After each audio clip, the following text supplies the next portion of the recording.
ရောသက်ဆိုတဲ့လက်သမငယ်လေးဟာစိတ်ရှုပ်ဖွေးစရာများနဲ့တွေးကြုံလျက်ရှိနေပါတော့တယ်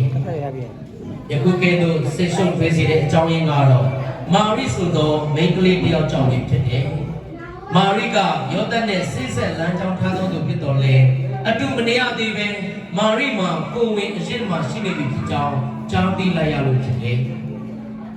ယောသက်ဆိုတဲ့လူငယ်လေးကလည်းထာဝရဘုရားကိုယိုတင်ကြောင့်ယုတ်ကိုးစားသောသူဖြစ်သောကြောင့်အဲ့ရထ၌နှဲရှာရင်တိတ်ဆိတ်စွာတွေးတောကြံစီနေပါတော့တယ်ငါမာရိကိုတွားပြီးပြဿနာမရှာတော့ပဲဒီတိုင်းပဲတိတ်ဆိတ်လမ်းခွင့်လိုက်ကောင်းမလားတို့ကြံစီရင်ကအိပ်ပျော်သွားပါတော့တယ်တို့အခါအိမ်မက်ကိုမြင်မဲ့ရပြီဖြစ်၍အိမ်မက်ထဲ၌ထာဝရဘုရား၏ကောင်းကင်တမန်ကထင်ရှားပေါ်ထွန်းကဒါဝိမျိုးယောသန်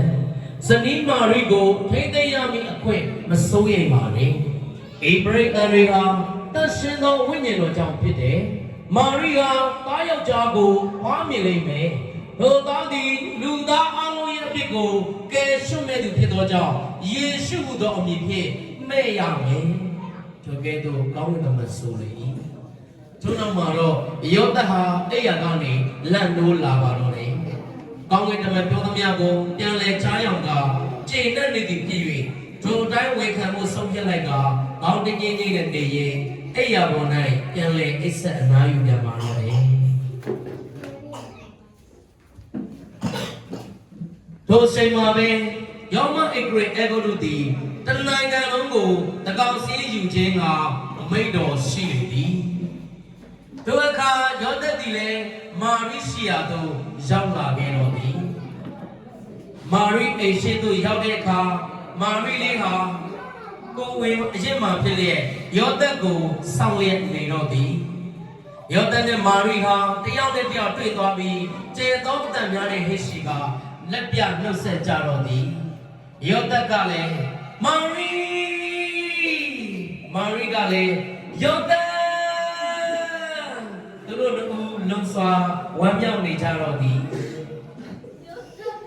ထိုချိန်၌လူပေါင်းတို့သည်စည်ရင်ဝင်ခြင်းကအတီးတီးမိမိတို့မြို့ရာသို့ပြန်ကြလိမ့်မည်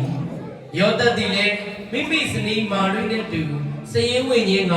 ဂါလိလဲပြည်နာဇရက်မြို့မှယူဒပြည်ဗက်လင်မြို့အမည်ရှိသောဒါဝိမြို့သို့ထွက်လာခဲ့ကြတော့သည်ဒီလိုနဲ့ယောသက်နဲ့မာရိဟာချက်ပေါင်းများစွာခရီးတင်လာခဲ့ကြပါတယ်ထိုကဲ့သို့ခရီးနေရင်နားနေဖို့အတွက်နေရာရှာရင်မိုးရှုံမှောင်ရုံကညစ်တဲ့ပိုင်းပြီးတော့ရောက်လာခဲ့ပြီပဲဖြစ်နေပြီဒီတော့ဗက်လင်မြို့ကိုရောက်ပြီဖြစ်သောကြောင့်တဲကုတ်ကတကားတစ်ခုကိုစတင်ခောက်လိုက်တော့သည်ထိုအခါပိုင်ရှင်တကားဖွင့်လာပြီပိုင်ရှင်ကအေးရင်မောတော်မျက်နှာနဲ့နှလုံးသားကိုပို့သက်ခါဒေါသတန်ဖြင့်ဘသူလဲကွာဒီဆိုင်ကြီးကြမှာမင်းတို့နားမလဲဘူးလားထိုအခါယောသက်ကညှိုးငယ်တော်မျက်နှာနဲ့အယုံသေးပေးလျက်ကျွန်တော်တို့ကခရီးသွားနေပါပြင်မာလေအရင်အေးချမ်းနေလို့ဒီမှာတဲခွေးရရင်တညလောက်တဲနေကြလို့မှလူချင်းနဲ့ခင်ဗျခွင့်ပြုပါတော့ထိုအခါပိုင်ရှင်ကစိတ်ဆိုးသောလေတံဖြင့်မရဘူးမရှိဘူးဆိုနေအေးမင်းတို့နေဟောဆိုင်တော့နွားတင်းအောင်ရှိတယ်နေစရာရှိအဲ့ဒီမှာတွားနေလိုက်ဒါပဲပါဟုတ်ကဲ့ပါခင်ဗျပြောရင်တင်းကုတ်စီတို့ထွက်လာခဲ့တော့သည်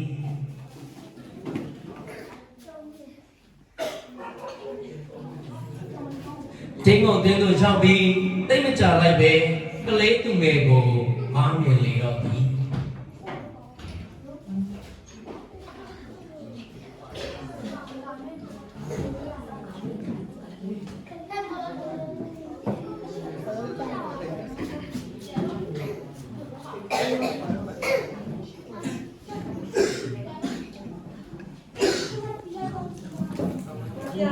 ထို့သောဖွားမြင်ပြီးသောအခါသူငယ်တော်ကိုအဝိနှင့်ပတ်ရခါနွားစဖက်၌တိတ်ထားလေတော်သည်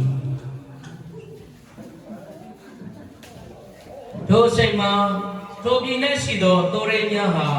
ညက်ခါတောရဲ၌တဲကိုလျက်မိမိတို့သူများကိုစောင့်နေကြသည်အဲ့ဒီအချိန်မှာပဲ တိုးထိန်တို့နာမှာကောင်းကင်တမန်တစ်ပါးသည်ပေါ်လာပြီးသူတို့ကအလွန်ကြောက်ရွံ့ခြင်းတို့ရောက်ကြစေကောင်းကင်တမန်ကကြောက်ရွံ့ခြင်းမရှိကြောင်းနဲ့လူပေါင်းတို့သည်အလွန်ဝမ်းမြောက်ဝမ်းသာတဲ့ကိုငါသည်တင်တို့အားကြားပြောရပြီ။ယနေ့တွင်ဒါဝိဒ်၏မြို့၌သခင်ခရစ်တော်ဒီဟုသောကယ်တင်သောရှင်သည်တင်တို့အဖို့လုံးကဖွားမြင်ခြင်းကိုခံတော်မူပြီ။တင်တို့သည်အဘယ်နမိတ်ဖြင့်သိရသည်ဟုမူကားသူငယ်သည်အဝိနှင့်ပတ်ရည်၍နွားစပတ်၌တိတ်ထားလျက်ရှိသည်ကိုတွေ့ကြလိမ့်မည်။ထိုကဲ့သို့ပြောပြီးတဲ့အခါကောင်းကင်တမန်ကွယ်ပြောက်သွားပါတော့သည်။ထိုအခါသုံးထိန်ထဲမှတယောက်ကထား၍ငါတို့အားလုံးဗက်လင်မျိုးသို့သွားကြရအောင်။ထာဝရဘုရားပြတော်မူသောဤမှုရကိုမြင်တွေ့ရဖို့မြင်သွားရအောင်။ထိုကဲ့သို့ပြောပြီးမှအားလုံးအလင်းမြန်သုံးထိန်များဟာဗက်လင်မျိုးသို့လာကြတော့သည်။အချိန်တော်ကြာပြီးသောအခါယောသက်မာရိသူငယ်တို့ရှိရာနွားတိန်ကုန်းအတွင်သို့ရောက်ရှိလာကြတော့သည်ထိုအခါသာရဘုရားပေါ်ပြတဲ့အတိုင်းသူငယ်တို့ကိုနွားစပတ်၌ထုတ်ထားသည်ကိုတွေ့ရသောအခါအံ့ဩခြင်းဝမ်းမြောက်ခြင်းများနဲ့အားလုံးလည်းတယောက်နဲ့တယောက်အပြန်အလှန်ကြည့်ကယောသက်မိသားစုနဲ့တိုးထွေးပေါင်းတို့ဟာတညီတညွတ်တဲ့ကျဲသောအတန်များနဲ့ဝမ်းမြောက်စွာထိုကဲ့သို့အာရပါယတွေးကြော်ကြလေတော့သည်